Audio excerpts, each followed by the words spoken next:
Damos gracias a Dios por su misericordia.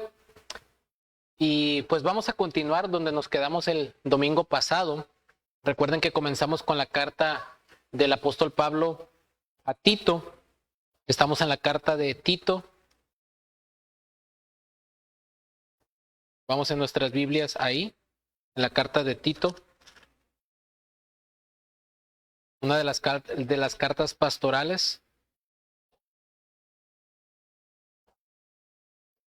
Si Dios me lo permite, hermanos, hoy estaré predicando el versículo 4. Si recuerdan, el domingo alcanzamos a ver solamente hasta el versículo 3 y hoy estaremos viendo el versículo 4. Recuerden que estamos viendo la introducción a esta carta. Y por eso le hemos puesto introduciendo una encomienda a la piedad. Y el domingo pasado vimos el autor de la carta y sus características, una vida comprometida al evangelio de los versículos 1 al 3. Fue lo que vimos el domingo pasado. Y el día de hoy estaremos viendo el receptor de la carta y sus características, es decir, un creyente confiable que muestra fe genuina. El receptor de la carta y sus características, un creyente confiable que muestra una fe genuina, en la primera parte del versículo 4. Y en la segunda parte del versículo 4 veremos el deseo del autor hacia el receptor, que es bendiciones espirituales por encima de éxito terrenal. El deseo del autor hacia el receptor, bendiciones espirituales por encima de éxito terrenal. Es lo que estaremos viendo en el versículo 4, hermanos. Recuerden que en la antigüedad el autor de una carta se presentaba y daba características de sí y luego hablaba a aquel a quien iba dirigida la carta. No es como las cartas contemporáneas, que primero se pone a quien se dirige y luego al último se pone la firma del autor, ¿no? Atentamente, Pablo, no. Aquí Pablo se presenta y da características que ya vimos el domingo pasado, y luego en el versículo 4 se dirige a quien va escrita la carta. Esta es una carta personal del apóstol hacia su joven discípulo Tito, que es muy parecida a su relación como con Timoteo, y es una carta muy personal, hermanos, porque no va dirigida directamente en sí a una iglesia, sino a un individuo, que obviamente también la intención del apóstol es dirigirse hacia la iglesia. Disculpen, hermanos, se escucha un poquito de eco. No sé si le pueden regular ahí. Bueno, yo escucho un poco de eco. Gracias, hermanos. Muchas gracias. Entonces, hermanos, vamos a orar para que el Señor nos dirija en lo que vamos a ver el día de hoy. Y recuerden, aunque es una introducción a una carta, es palabra de Dios. Toda la Escritura es inspirada por Dios y útil para enseñarnos, para redarguirnos, para corregirnos, para instruirnos en justicia. De manera que Dios tiene algo que enseñarnos, aún en la introducción de una carta inspirada en el Nuevo Testamento. Amén. Así que estemos atentos a lo que Dios inspiró en su palabra y a lo que el Espíritu Santo nos quiere iluminar para aplicar a nuestras vidas. Así que oremos. Señor amado, venimos delante de ti dándote gracias por esta carta que aborda de una manera concisa un tema práctico, cómo se compagina la sana doctrina con la vida de santidad, de piedad que tú demandas de tus hijos para poder tener un evangelismo eficaz a quienes nos rodean. Gracias porque tú inspiraste esta carta, Señor, y usaste al apóstol Pablo para escribirla, pero sabemos que el Espíritu Santo es el autor y que tú exhalaste tu palabra a través de estos hombres y ya están escritas estas palabras que son verdad, Señor, y necesarias para nuestra alma. Así que te pido que en tu gracia, con tu poder, me ayudes en mi debilidad para poder ser fiel en lo que el texto enseña, poderlo explicar con claridad y también que tu Santo Espíritu aplique a nuestros corazones tu verdad y que también estemos dispuestos a obedecer tu palabra, Señor. No ser oidores olvidadizos, sino hacedores de tu palabra. Gracias, dirige nuestros corazones a tu verdad y que también Cristo sea exaltado a través del texto. Gracias por todo, en el nombre de nuestro Señor Jesucristo. Amén. Bien, hermanos, recuerden que estamos viendo esta introducción y es una carta personal o llamada una carta pastoral del apóstol Pablo A Tito ya vimos de los versículos 1 al 3 cómo se presenta él. Pablo, que sabemos que es su nombre griego, Saulo es su nombre hebreo, puesto que él tenía doble nacionalidad, era judío, pero también tenía nacionalidad romana, puesto que nació en la ciudad de Tarso. Fue un hombre que anteriormente fue un perseguidor de la iglesia, pero vemos allá su conversión en Hechos capítulo 9, cómo el Señor tuvo misericordia y cambia el corazón de un perseguidor a un seguidor de Cristo. Vemos cómo él se presenta, su primera credencial es en cuanto a su posición. Él es un siervo de Dios, alguien que voluntariamente se sujeta a Dios y no vive de acuerdo a su propia voluntad, pero también es un apóstol de Jesucristo.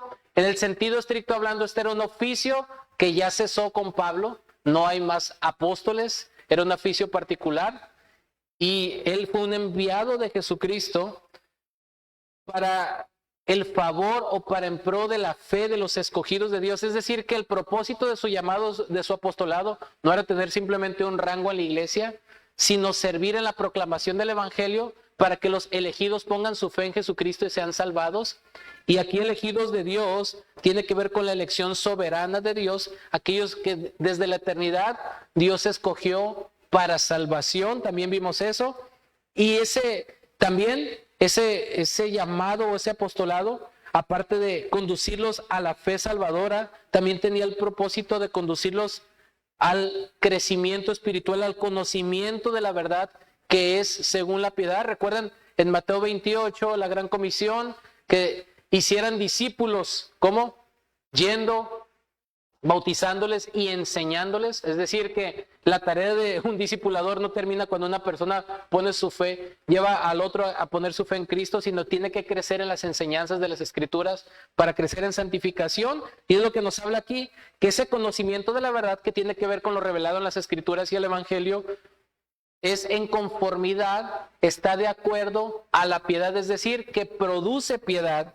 Esa piedad tiene su base en la esperanza de la vida eterna. Esa piedad que es producida por el conocimiento del Evangelio tiene su base en la esperanza de la vida eterna, y comentábamos que no podemos llegar a ser piadosos sin esa esperanza, y esa vida eterna, miramos que no era vivir para siempre, sino cualidad de vida, la vida de Dios en el creyente, una relación estrecha y correcta con Él desde ahora, pero que disfrutaremos en su plenitud cuando estemos en su presencia. Y esa vida eterna, dice que Dios, que no miente, en contraste con más adelante que vamos a ver los cretenses siempre mentirosos, en contraste con los hombres que mienten, Dios no puede mentir. Él prometió esta vida eterna desde el principio de los siglos, desde antes del principio de los siglos, es decir, en su plan eterno Él ya había decretado que Él iba a ser glorificado a través de la salvación que es en Cristo Jesús, y a su debido tiempo, noten cómo cambia aquí. No dice manifestó esa vida eterna, dice manifestó su palabra, porque esa esperanza de la vida eterna es recibida por medio de la predicación de esa palabra, de ese evangelio que fue encomendado Pablo por mandato de Dios, no conforme a su propio llamamiento, dice por mandato de Dios nuestro Salvador. Y en grandes rasgos fue lo que vimos el domingo pasado.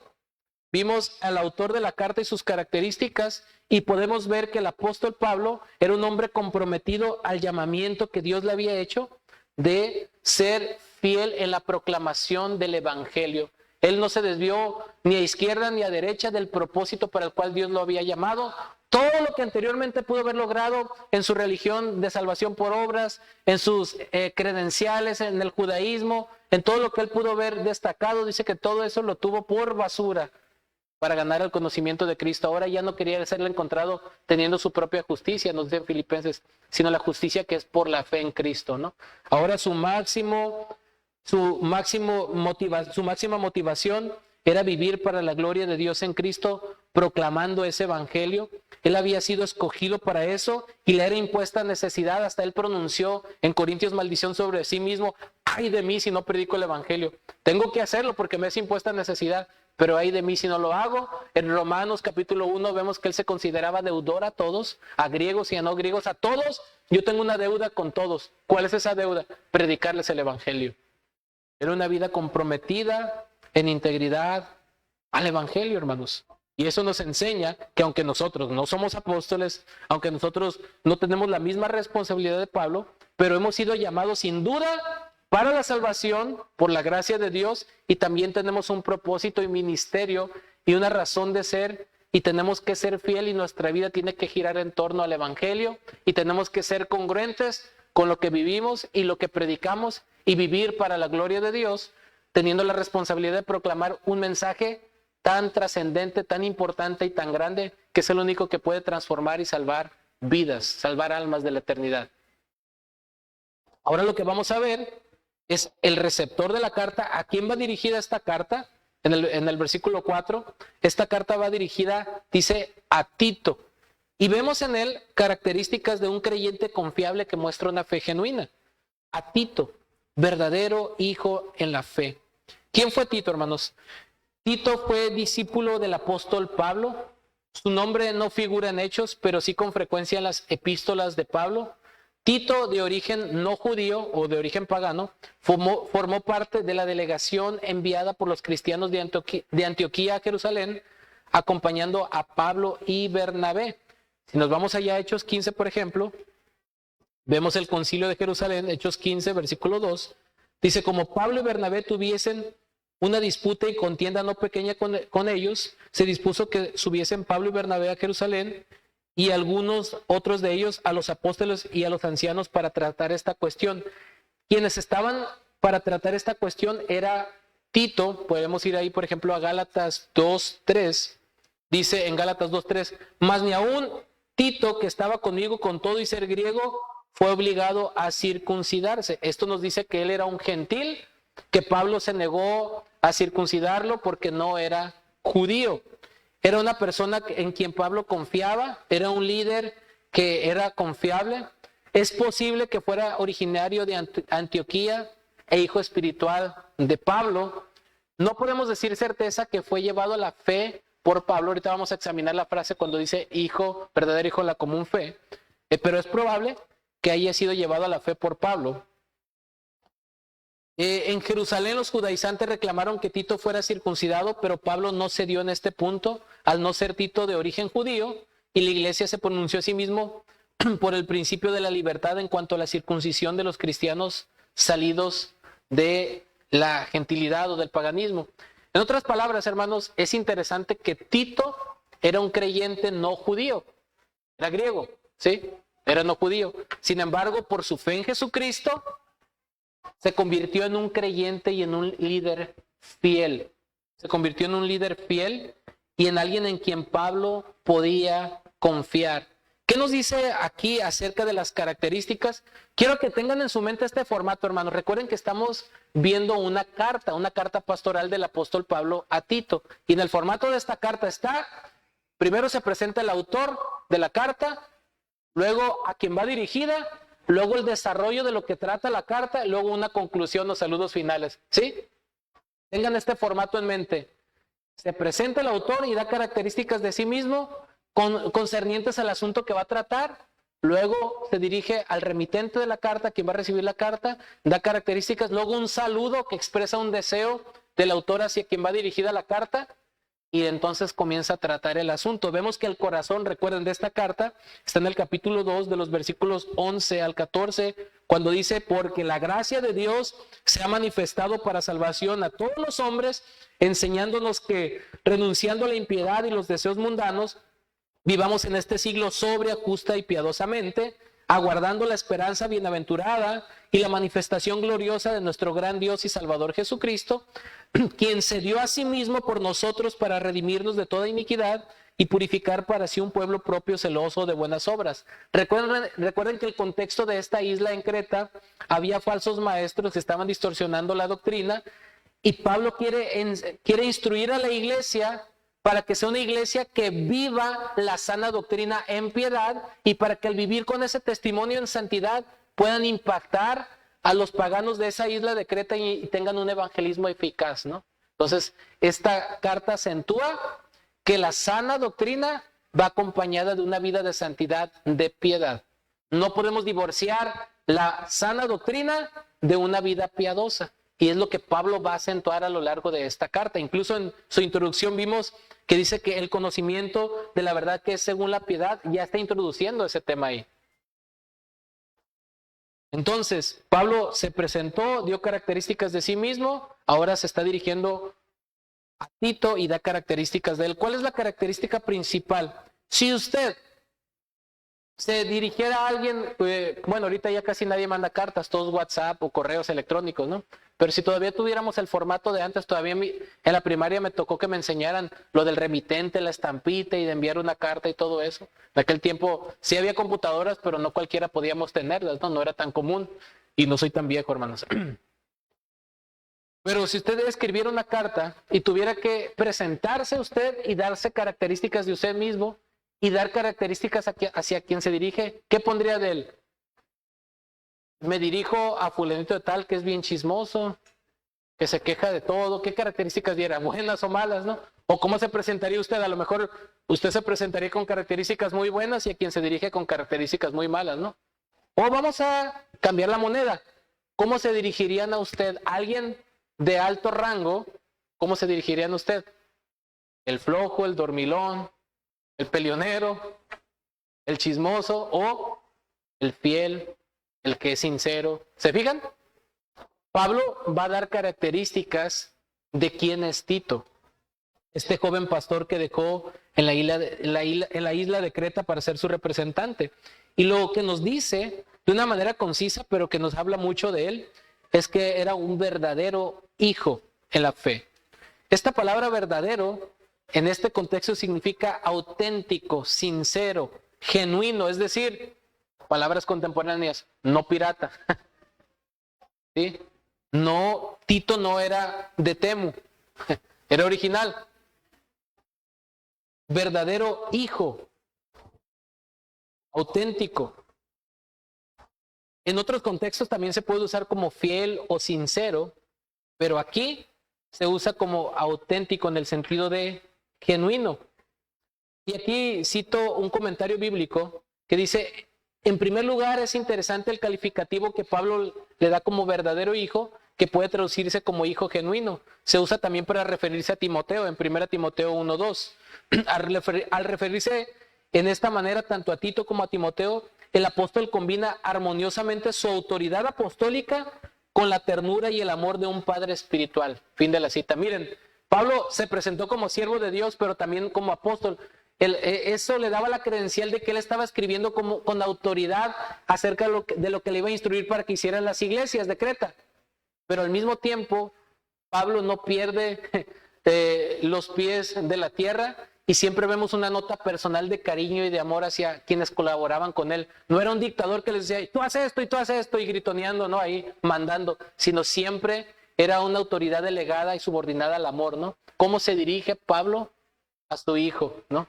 No era un simple colaborador, no era un simple empleado, no era un sirviente de Pablo, era un colaborador, era un hermano, era un siervo junto con Pablo que servían al mismo Señor en la obra de Dios. Y miren aquí la ternura, el amor con la cual se dirige el apóstol hacia este hombre, este líder que dejó, este pastor que dejó en esta iglesia. Hermanos, ¿cómo nos dirigimos nosotros hacia quienes son colaboradores nuestros, independientemente el rango? Pero miren, el apóstol era apóstol. Solo hubo 12 apóstoles y con Pablo 13 y párale de contar. Tuvo una autoridad, un rango dado por Dios mismo y él nunca abusó de eso, ¿no? ¿Cómo nos dirigimos nosotros hacia nuestros hermanos?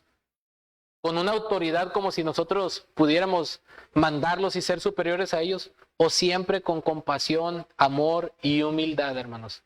Son principios que podemos aprender, ¿no? El apóstol Pablo mismo no se ponía en un papel de que aquí me obedecen porque yo soy el apóstol de la autoridad y se callan, ¿no?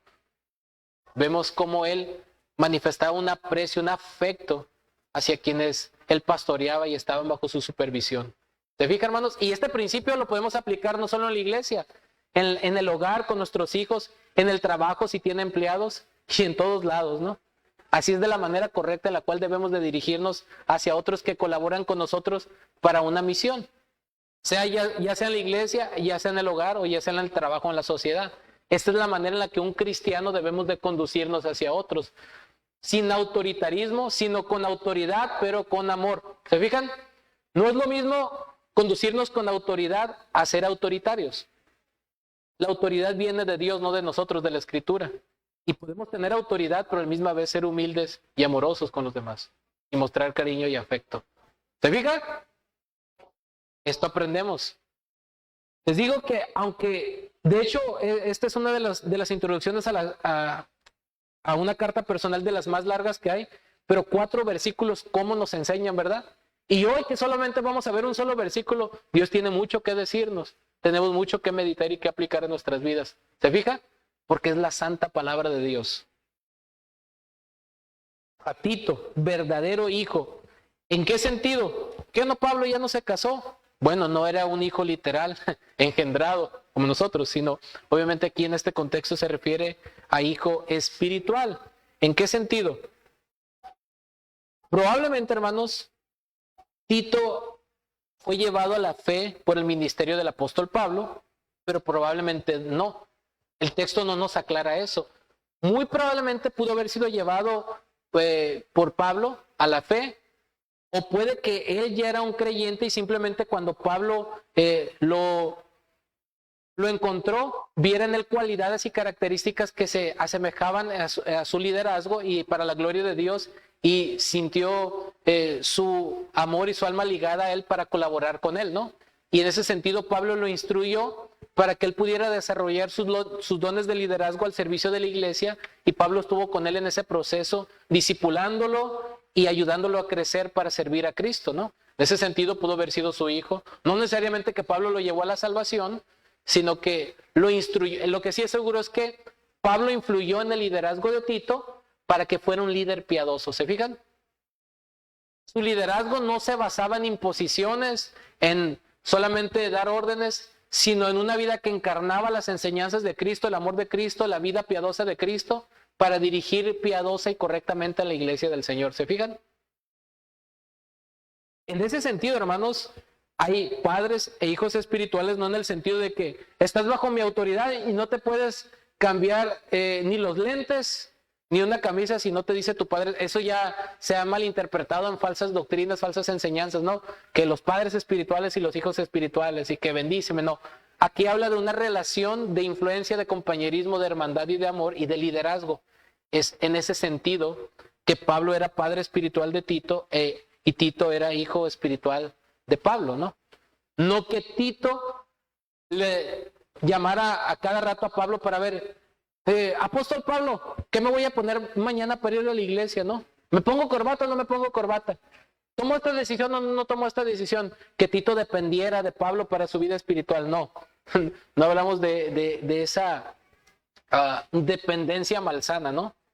Hablamos de una influencia piadosa, un líder que encarnaba en su vida a Cristo de tal manera que Pablo podía decir, imítenme a mí así como yo imito a Cristo. Y por otro lado, en Romanos 7 decir, miserable de mí, ¿quién me librará de este cuerpo de muerte? Era un hombre íntegro que podía influir piadosamente en otros. Era un líder piadoso, no era un líder cualquiera, no era un líder tiránico, como lo vemos que era Diótrefes ahí en 3 de Juan, ¿no? Pablo era un auténtico líder y tenía un auténtico colaborador. En la providencia de Dios, hermanos, Dios acomoda las cosas y hay quienes nos toca ser líderes, porque Dios así lo dispuso, y también nos toca ser a veces colaboradores y ayudar a alguien más en su ministerio, pero de cualquier manera nosotros no debemos de andar anhelando buscando ser líderes. En la posición que Dios nos ponga, ya sea como líderes o colaboradores, tenemos que hacerlo en humildad y amor para la gloria de Cristo, y ambas personas son necesarias. Son necesarios los líderes, son necesarios los colaboradores, ¿cierto? Independientemente en donde Dios la haya puesto para ayudar a alguien en su ministerio o para usted ser líder de un ministerio, debemos de tener esta integridad, tanto de Pablo como de quien estaba confiando para llevar a cabo esta misión que le había dejado en la isla de Creta. ¿Sí? Verdadero hijo según la común fe. Verdadero hijo en la común fe. Pablo consideraba a Tito una persona confiable, verdadero hijo en la común fe. Ahora, ¿qué se refiere en la común fe? Aquí fe puede tener dos sentidos, hermanos. Dependiendo del contexto, a veces la palabra fe tiene que ver en el sentido de nosotros poner nuestra confianza en el Evangelio, y a veces fe, como en Judas 1:3, tiene que ver con el cuerpo de doctrinas recibidas, ¿no? La fe una vez dada a los santos, ¿no? Defiendan la fe, quiere decir las verdades recibidas del Evangelio, pero en este contexto tiene que ver con la confianza puesta en el Evangelio, ¿no? Que la fe de Tito no era una fe fingida, no era una fe artificial, no era una persona que había mostrado intereses personales y que estaba sirviendo a Pablo. Hermanos, si alguien servía al apóstol Pablo, miraban lo que les esperaba: prisiones, azotes, rechazos, ¿sí? No era monetariamente o a lo mejor llamativamente atrayente. Era, si alguien colaboraba con Pablo es porque estaba convencido de que él era un verdadero enviado de Jesucristo para proclamar el Evangelio, y en pro de la verdad y por amor a Cristo colaboraban con un hombre fiel. Es un privilegio, es un honor, hermanos, colaborar con hombres piadosos que son fieles al Evangelio. Sabemos que no hay hombres perfectos, pero sí hay hombres íntegros que viven el Evangelio para la gloria de Dios, y es un privilegio y un honor trabajar con hombres así. ¿No es así, hermanos?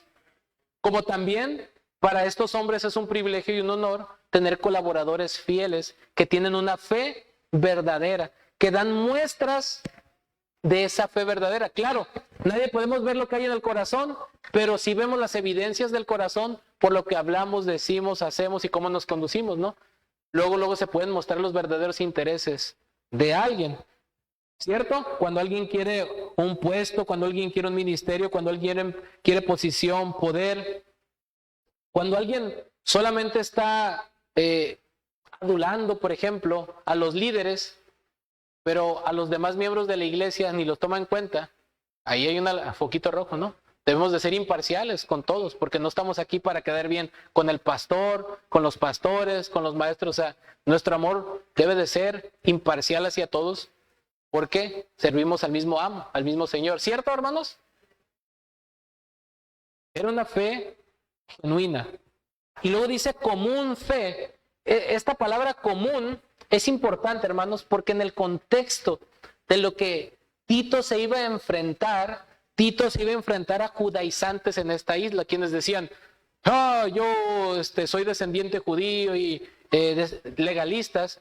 Pero Pablo estaba diciendo: mira, no hay ninguna diferencia en que yo sea judío y tú seas gentil, ¿no? En Cristo somos uno. Estos falsos maestros están haciendo daño a la iglesia con falsas doctrinas y con prácticas impías. Pero tú y yo somos iguales porque nuestra fe es común en el mismo Señor. Él ha quitado la pared intermedia que nos ha unido, ¿no? Judíos y gentiles somos parte del mismo cuerpo de Cristo. De tal manera que la fe en Cristo es la que nos hace salvos y uno y justos, ¿no? No el ser de un cierto linaje o por circuncidarse y ese tipo de cosas, ¿no? Y era importante resaltar esto en este contexto. Porque, de hecho, todavía anda de moda, hermanos, algunos que piensan que por ponerse un gorrito aquí en la cabeza, tocar un shofar, decir ciertas palabras en hebreo y judaizar, ya son más superiores o más santos a los demás, ¿no? Tengamos cuidado de no caer en eso. Aclaro, a mí me encanta la cultura judía, en cuestión de cultura, me gusta la música judía, me gusta el hebreo, lo disfruto mucho, pero no podemos caer en el judaísmo, ¿no? O sentirnos superiores por ser descendientes físicos de este pueblo. Porque en la actualidad, judíos y gentiles que ponen su fe en Cristo somos parte del mismo cuerpo, ¿no? Y muchos quieren agarrar una posición de eso y decir, para sentirse superiores y decir, es que nuestra fe es superior porque nosotros tenemos algo que tu iglesia no te puede ofrecer. Nosotros somos hebreos, ¿no? Y hablamos palabras que ni siquiera nosotros entendemos, pero para impactar a los demás, ¿no? Ahí se agarran que no comas carne de puerco, que no observas el sábado, que las festividades judías, y todo lo que dijo Pablo ahí en Colosenses, que nadie nos esclavice con esas cosas, lunas nuevas, días de fiesta, ni días de reposo. Parece que Pablo está diciendo, esclavícense por eso, ¿no? Y nos llama la atención ese tipo de cosas que son, ¿cómo? Excéntricas, ¿no? Alguien que pronuncia algunas palabras ahí en hebreo, que usa un gorrito, que no sé, yo anhelo tener la barba como ellos, pero pues soy medio lampiño. Entonces, Aunque tengamos la barba de Santa Claus, hermanos, no nos hace superiores. Solo la fe común en Jesucristo, en el Evangelio, es la que nos hace ser parte de la familia de Dios. ¿Sí? Nadie somos superiores, hermanos. Todos somos salvados por gracia, ¿no? Romanos capítulo 11, porque Dios sujetó a todos en desobediencia para tener misericordia de todos, ¿no? Tanto de judíos como de gentiles. Y con esto yo no estoy diciendo que demeritamos lo que Dios ha hecho con este pueblo y que algunos de nosotros sostenemos que en un futuro Dios seguirá teniendo un trato con este pueblo, pero aún así eso no hace a nadie superiores. Es por la gracia de Dios, por la elección y solo por Cristo, ¿no? Los falsos maestros quieren confundir con esto, pero nosotros tenemos que tener claro que tenemos una común fe todos los creyentes. ¿Cuál es esa común fe? Cristo, ¿no? Somos justificados por la fe, por gracia, no por obras, ¿no?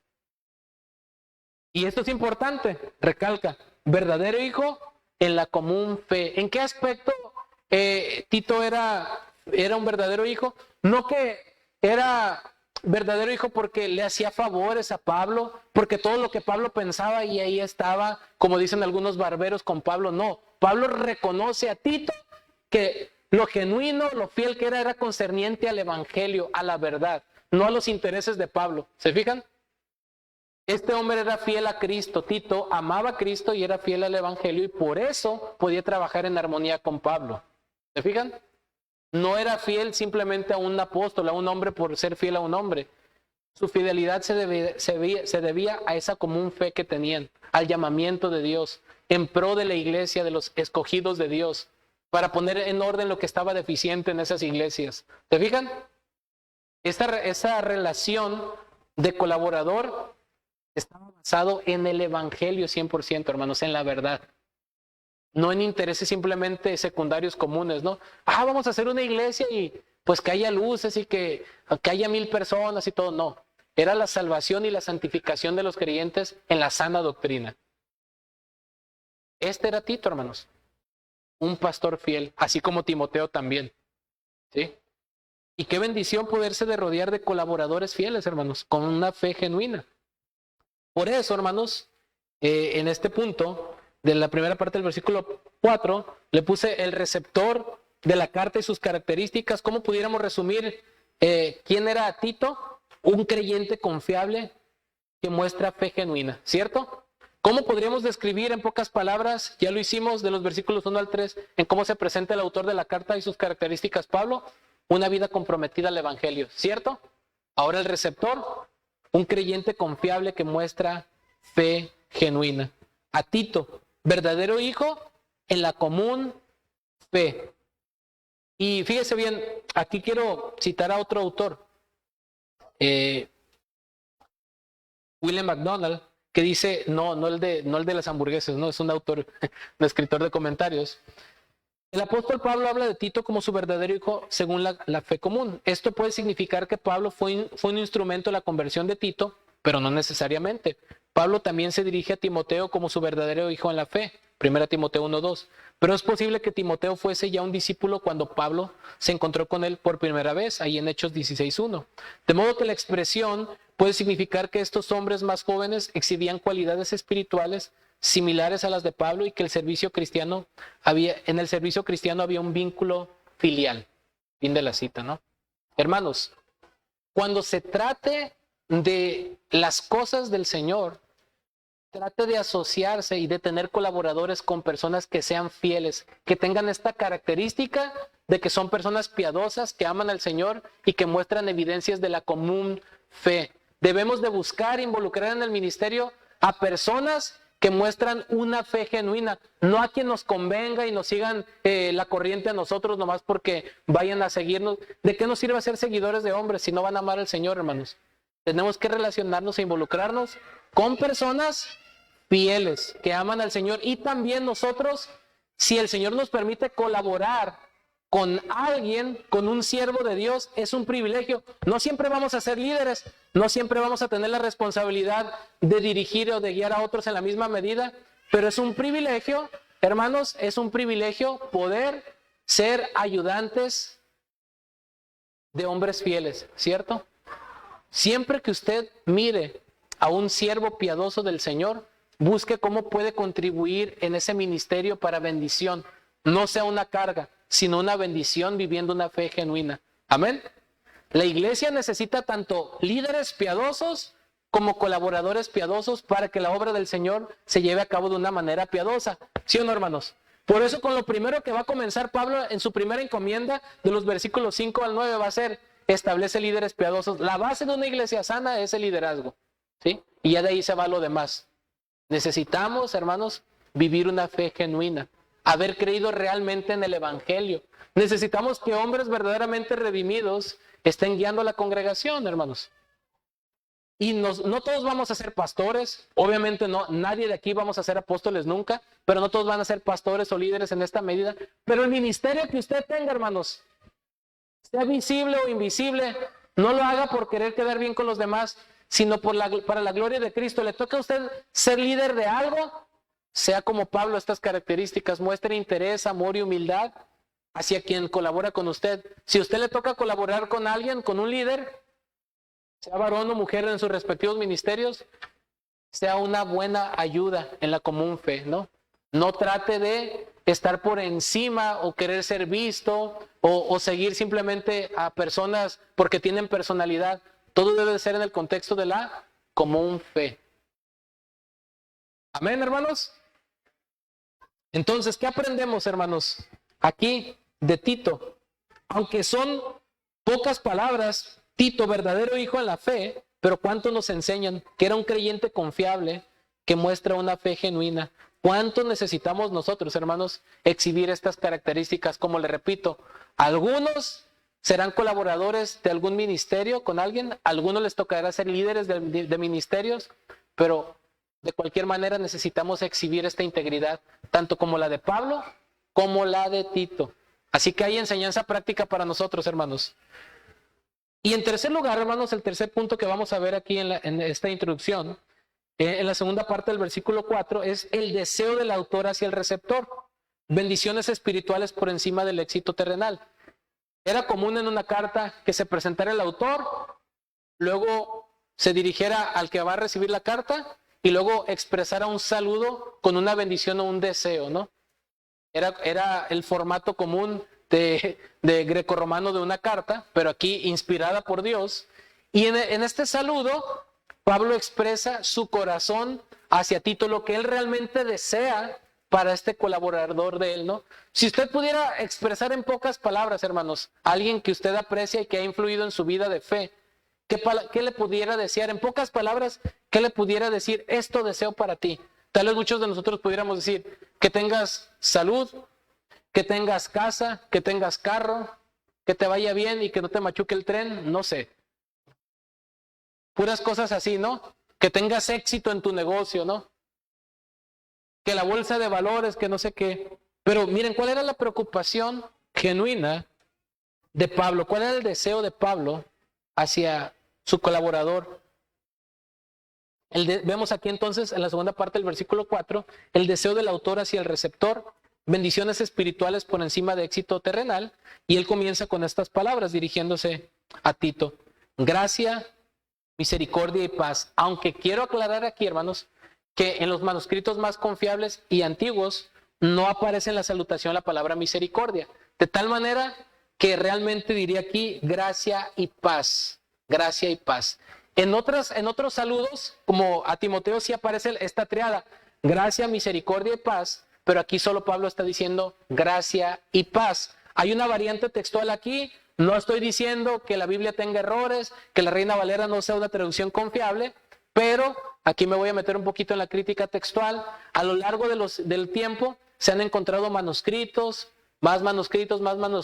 que han comparado con versiones más antiguas y más confiables, y el comité de la crítica textual ha determinado que la variante más confiable es gracia y paz. Este es el saludo, es básicamente como diría el texto. Incluso la Biblia de las Américas lo traduce acertadamente: gracia y paz, ¿sí? Entonces, en lugar de una triada, estas dos bendiciones, estos dos anhelos: gracia y paz. ¿Y qué ¿qué es lo que deseas para un discípulo tuyo o alguien que has influido? Como lo mencionaba, casa, carro, posesiones materiales, una vida sin dificultades. Miren, Pablo desea para Tito gracia. Y esta palabra del griego charis, bueno, ahora ya saben por qué. Charis significa gracia. Y en este contexto, hermanos, expresa, su uso es el favor de Dios continuo en la vida del creyente que lo capacita para vivir su vida cristiana en este contexto, ¿no? Y aquí voy a citar algunos autores, hermanos, que describen un poquito esto. Por ejemplo, un autor dice que significa la fortaleza divina necesaria para la vida y el servicio. Gracia, del griego charis, otro autor, Trenchard, era el saludo griego elevado a las alturas sublimes por el contenido del evangelio con su mensaje transformador de la vida humana. Es el auxilio divino amplio y eficaz para suplir toda necesidad humana. La palabra misericordia no está en los mejores manuscritos, en contraste con su uso 2 veces en otras pastorales. Fin de la cita. Pero, hermanos, esta palabra gracia abarca muchas cosas, hermanos, muchas cosas. La gracia, su etimología común es un regalo no merecido, algo que se recibe sin haber trabajado o tener un mérito para recibirlo. Y aquí tiene que ver desde la salvación, que es por gracia, Efesios 2, 8 y 9, porque por gracia son salvados por medio de la fe, y esto no procede de ustedes, pues es un regalo de Dios, no por obras para que nadie se gloríe o se jacte. La gracia incluye todo el paquete de la salvación, como el mensaje mismo, el arrepentimiento, la fe, la justificación, todo es por gracia. La fe es un don, todo eso es por gracia. La salvación es una obra de gracia, pero también en este contexto esa gracia es aquello que nos sostiene para vivir nuestra vida cristiana. Es el favor continuo de Dios en los creyentes que nos sostiene incluso en las dificultades para poder vivir nuestra vida cristiana. Es el favor continuo de Dios que nosotros como creyentes disfrutamos a cada momento. Hermanos, miren, para que usted vea de una manera sencilla y práctica a qué se refiere Pablo cuando le dice gracia.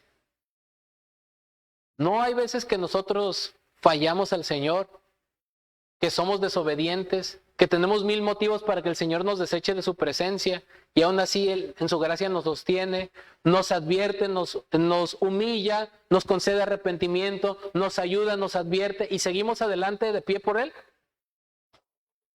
Tito iba a enfrentar dificultades con falsos maestros, hermanos un poquito difíciles y todo, pero la gracia de Dios lo iba a capacitar para llevar a cabo lo que Pablo le estaba encomendando de llevar a cabo en esta iglesia. Sin esa gracia, Tito no era...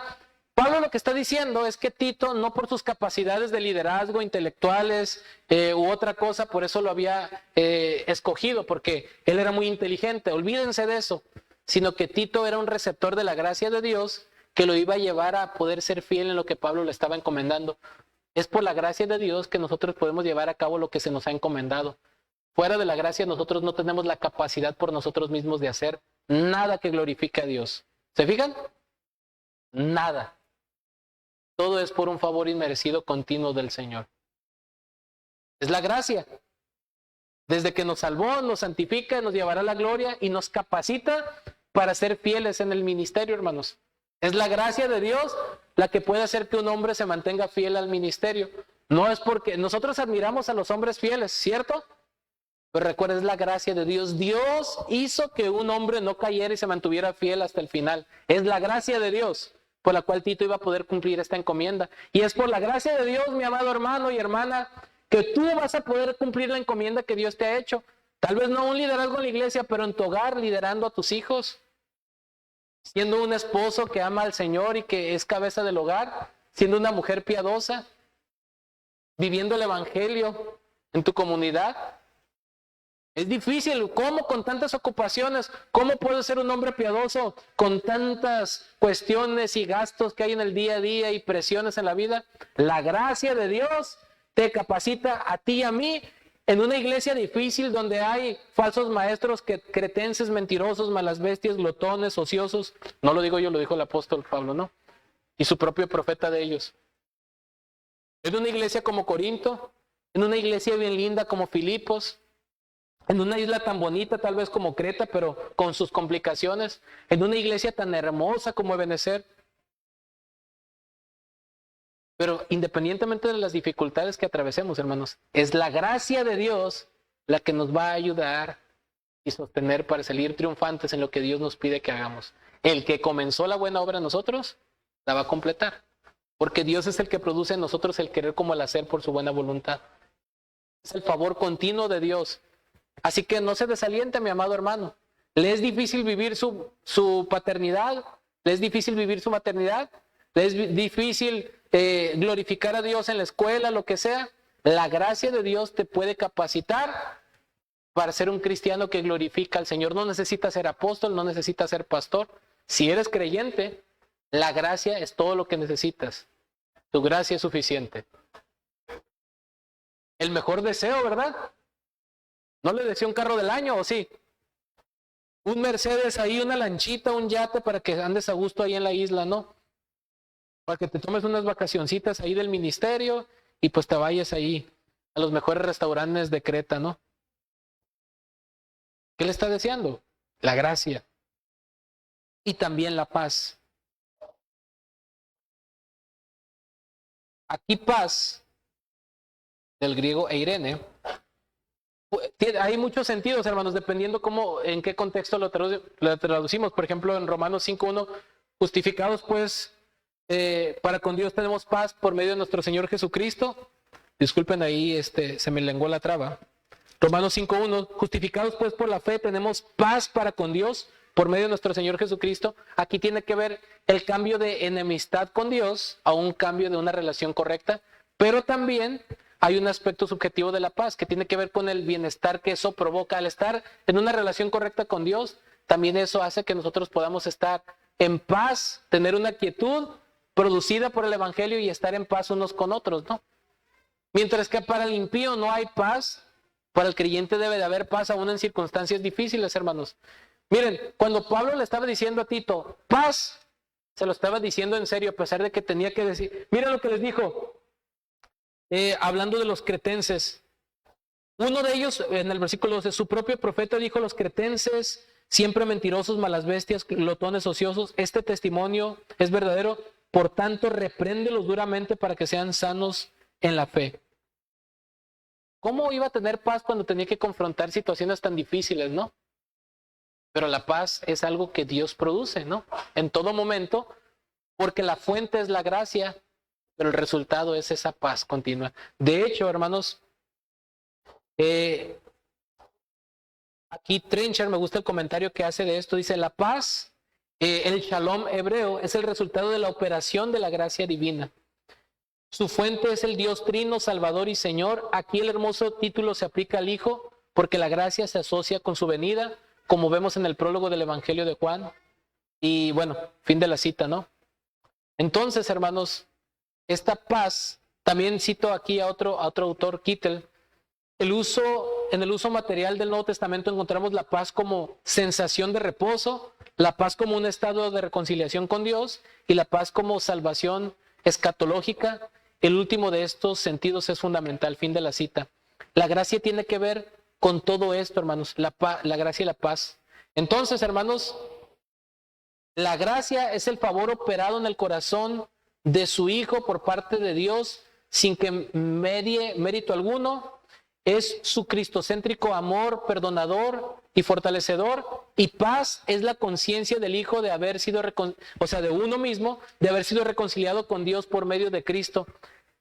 Cito esta parte, hermanos, es importante. Aquí estoy citando a William Hendrickson. Gracia es la fuente y paz es la corriente que fluye de esa fuente. ¿Se fijan? La gracia es la fuente, el favor continuo y merecido de Dios, y paz es la corriente que fluye de esa fuente. Cuando la gracia ha operado en el creyente para salvación y nos sostiene en nuestra vida, ¿qué es lo que produce esa gracia? Paz. ¿Sí? En una situación de enfermedad, un cáncer terminal, en una situación donde hay falsos maestros, en una situación donde las cosas están difíciles en la casa, económica, en la iglesia, en la sociedad, el creyente puede tener paz, hermanos. ¿Por qué? Porque esa paz está basada en lo que el Señor nos dio, ¿no? Mi paz, ¿no dijo él que no es como el mundo la da? ¿Sí? podemos tener paz, porque la gracia que es la fuente nos capacita para vivir en paz con Dios, habiendo sido reconciliados por el Evangelio, en paz unos a otros, espero, y en paz con una quietud en el corazón por la obra de gracia que Él está obrando en nosotros. Si usted tiene o no tiene dinero en su cartera, si usted tiene o no tiene salud, pero puede tener esa paz, ¿por qué? Porque esa gracia que fluye de la obra redentora de Cristo está en usted y en mí si hemos creído en el Evangelio. Todos estos beneficios son para los creyentes. Y es lo que Pablo está deseando para Tito y en extensión para todo creyente, hermanos. ¿Se fija? Gracia y paz es lo que los creyentes tenemos. De las bendiciones, de las ricas bendiciones que nosotros disfrutamos que el mundo no puede tener, hermanos. ¿Se fija? Y luego procede a decir cuál es la fuente de estas bendiciones. No solamente Pablo dice, yo deseo que tú tengas gracia y paz, sino aclara y es específico que esta gracia y esa paz, la fuente es Dios. Porque dice, de Dios Padre, esta preposición implica fuente. La fuente de donde viene esta gracia y esta paz es de Dios Padre y del Señor Jesucristo. Escuche, esta cláusula explica la fuente de esas bendiciones que Pablo desea para Tito y para todos los creyentes. Esa gracia fluye de Dios el Padre, quien es el autor del plan de redención, y el Hijo quien lo ejecuta. Pero ambos comparten la misma esencia divina y por lo tanto a ambos se les llama Salvador. De hecho, en el versículo 3 vemos Dios nuestro Salvador y en el versículo 4 dice Jesucristo nuestro Salvador. ¿Se fijan? Se les llama a ambos Salvador. ¿Por qué? Porque Jesús es Dios, es de la misma naturaleza que el Padre. Aquí también está la Trinidad involucrada, porque esa fe de los escogidos que lleva a la salvación, ¿por quién es obrada? Por el Espíritu Santo. ¿No es así? El Espíritu Santo usa la palabra de Dios para regenerarnos. Dios el Padre es el que ha ejecutado, ha planeado este plan de redención. El Hijo lo ha ejecutado con su encarnación y su sacrificio, y el Espíritu Santo es quien ha aplicado esa obra regenerándonos para que los escogidos podamos tener fe para salvación y el conocimiento que es conforme a la piedad, y ese conocimiento que es conforme a la piedad, su base es la vida eterna. ¿Se fijan? Vemos aquí la Trinidad involucrada, el Dios Trino. La fuente de toda bendición que los creyentes podemos tener, hermanos, es el Dios Trino. ¿Se fijan? La fuente de toda bendición es Dios Padre. Aquí está enfatizando la obra de Dios Padre y de el Señor Jesucristo. Y es interesante, hermanos, el sustantivo que se le da a nuestro Señor Jesucristo, esta descripción, Salvador, porque eso implica también muchas cosas, hermanos. Al decir que Dios, tanto Dios el Padre es nuestro Salvador como nuestro Señor Jesucristo, es un término muy amplio que describe varios aspectos de su obra como libertador de su pueblo. Ponga atención, esto es importante. Este término, su significado básico es la salvación humana o divina respecto a un peligro grave. Otro sentido es el curar una enfermedad, según un diccionario. Este sustantivo tiene la idea de alguien más fuerte que socorre a alguien débil y en peligro. Puede ser liberación de peligros. Miren, por ejemplo, en el Antiguo Testamento vemos a Dios como Salvador, a Yahweh como Salvador, Salmo 27.1. Salmo 27.1, hermanos. Por ejemplo, dice, Jehová es mi luz y mi salvación, ¿de quién temeré? Jehová es la fortaleza de mi vida, ¿de quién he de atemorizarme? Vemos liberación de peligros, en este caso del temor. Vemos en el Salmo 3, por ejemplo, que Dios también es salvador de los enemigos. Miren lo que dice el Salmo 3. Oh Jehová, ¿cuántos se han multiplicado mis adversarios? Muchos son los que se levantan contra mí, muchos son los que dicen de mí, no hay para él salvación en Dios. Mas tú, Jehová, eres escudo alrededor de mí, mi gloria y el que levanta mi cabeza. Con mi voz clamé a Jehová y él me respondió desde su santo monte. Yo me acosté y dormí y desperté porque Jehová me sustentaba. No temeré a 10 millares de gente que pusieran sitio contra mí. Fíjese, levántate, Yahweh, sálvame, Dios mío, porque tú heriste a todos mis enemigos en la mejilla, los dientes de los perversos quebrantaste. Versículo 8, la salvación es de Jehová. Sobre tu pueblo sea tu bendición. Aquí a esta liberación que se refiere aquí, el salmista, tiene que ver a la liberación de los enemigos, ¿sí? Del pueblo de Dios. Dios es salvador en un sentido muy amplio, pero el sentido más amplio, y que el Nuevo Testamento es específico, habla de la liberación del castigo eterno mediante la obra redentora de nuestro Señor Jesucristo, como lo vimos en Efesios 2:8, porque por gracia han sido salvados. ¿En qué consiste esta salvación? De la condenación eterna. Hechos 4:12 nos dice que en ningún otro nombre hay salvación, ¿verdad? Y en primera a Timoteo 1:15, mire lo que nos dice. Primera Timoteo 1:15. Palabra fiel y digna de ser recibida por todos, que Cristo Jesús vino al mundo para salvar a los pecadores, de los cuales yo soy el primero. ¿A qué salvación se refiere? A las consecuencias eternas de nuestra separación de Dios por nuestros pecados. Se refiere a esa liberación de la ira venidera a causa de nuestros pecados por la obra redentora de nuestro Señor Jesucristo. Pero también tiene un aspecto, esta palabra, nuestro Salvador, tiene un aspecto también de preservación. No solo nos salvó, sino que nos preserva, hermanos. O sea, tiene la idea de que Cristo murió por nosotros y nos salvó de la condenación eterna, ¿cierto? Pero también tiene otro sentido esta descripción que se le da a nuestro Señor como Salvador. Tiene que ver que Él nos preserva. Mire lo que dice Romanos 8:38. Romanos 8:38. Romanos 8:38 al 39. Por lo cual estoy seguro de que ni la muerte, ni la vida, ni ángeles, ni principados, ni potestades, ni lo presente, ni lo porvenir, ni lo alto, ni lo profundo, ni ninguna otra cosa creada nos podrá separar del amor de Dios que es en Cristo Jesús, Señor nuestro. Él nos preserva, nos sigue salvando en ese sentido. Juan 10:27, hermanos, Juan 10:27, miren lo que el Señor dijo, Juan 10:27 al 29. Juan 10:27 al 29. Mis ovejas oyen mi voz y yo las conozco y me siguen, y yo les doy vida eterna. Fíjese, y no perecerán jamás. De hecho, en el griego hay un no muy enfático, es decir, imposible. No pueden morir jamás, no perecerán, ni nadie las arrebatará de mi mano. Mi Padre que me las dio es mayor que todos, y nadie las puede arrebatar de la mano de mi Padre. ¿Se fija que ese Salvador también nos preserva? Primera de Pedro 1:3 al 5. Mira lo que nos dice, 1 Pedro 1:3 al 5. Bendito el Dios y Padre de nuestro Señor Jesucristo, que según su grande misericordia nos hizo renacer para una esperanza viva por la resurrección de Jesucristo de los muertos, para una herencia incorruptible, incontaminada e inmarcesible, reservada en los cielos para vosotros. Versículo 5, que sois guardados, fíjese, guardados por el poder de Dios mediante la fe, para alcanzar la salvación que está preparada para ser manifestada en el tiempo postrero. ¿Por qué cité todos estos versículos, hermanos? Quiero que entienda esto. Y aquí cuando dice de nuestro Señor Jesucristo, nuestro Salvador, implica que Él nos ha librado de la condenación eterna, pero que también preserva nuestras almas para que lleguemos a salvo a nuestro hogar. ¿Se fija?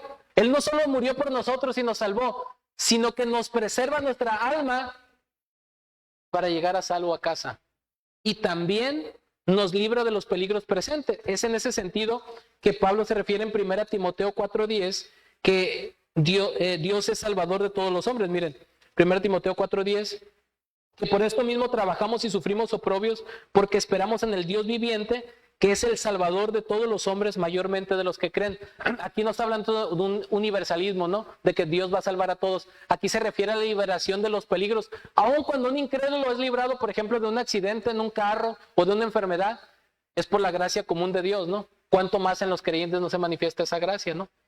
Dios nos libra de peligros, nos libra de cometer pecados, ¿cierto? Entonces, vemos la palabra salvación en un sentido mucho más amplio. Que obviamente la obra más grande de salvación es librarnos de la condenación eterna, ¿no es cierto? Pero también vemos esa obra redentora al preservar nuestras almas, pero también vemos esa obra redentora al librarnos de todos los peligros de nuestra alma. ¿Se fija? Es un Salvador en todos los sentidos, amplio a favor de su pueblo. Cristo lo es, hermanos, porque es de la misma esencia y naturaleza de Dios, porque Él es Dios. ¿Se fijan? El Señor Jesucristo es quien nos libró de la ira venidera, quien preserva nuestras almas y quien nos libra cada día de todos los peligros. Ahora, ¿qué implicaciones tiene esto, hermanos?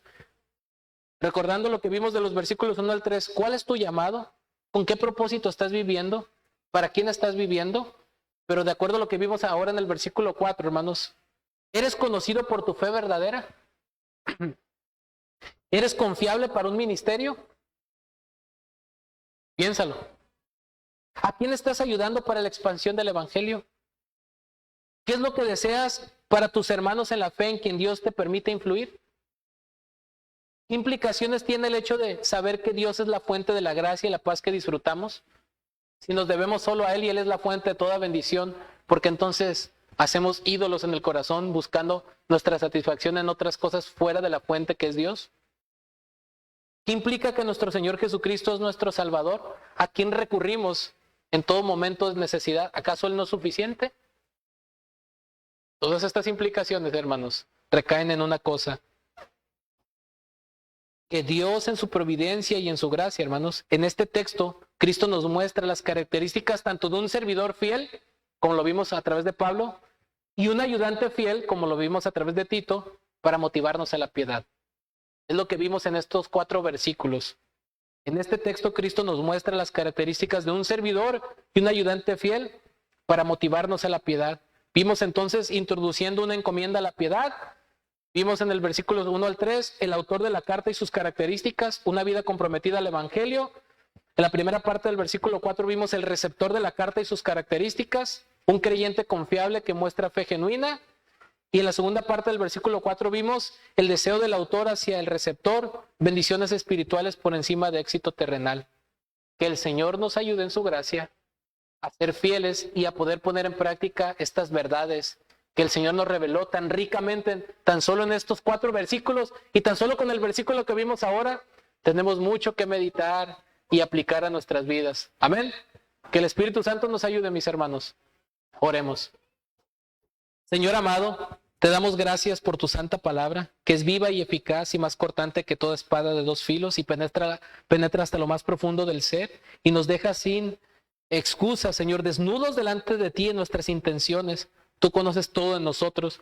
Queremos vivir una fe íntegra. Queremos ser como Pablo, Señor, comprometidos al evangelio. Queremos ser como Tito, colaboradores fieles con una fe genuina, Señor. Queremos ser útiles en tu obra y en tu reino. Queremos vivir una vida piadosa, Señor. Ayúdanos, porque sin tu gracia no podemos. Síguenos ayudando en tu providencia, Señor, en tu gracia, a poder seguir aprendiendo lo que tú nos quieres decir en esta carta, a través de las próximas predicaciones también, y que lo que hemos escuchado hasta hoy, que puedas tú obrar en nosotros santificación para tu gloria, Señor. Bendice a tu pueblo y gracias por tu palabra. Todo esto te lo pedimos y te damos gracias en el nombre de nuestro Señor Jesucristo. Amén.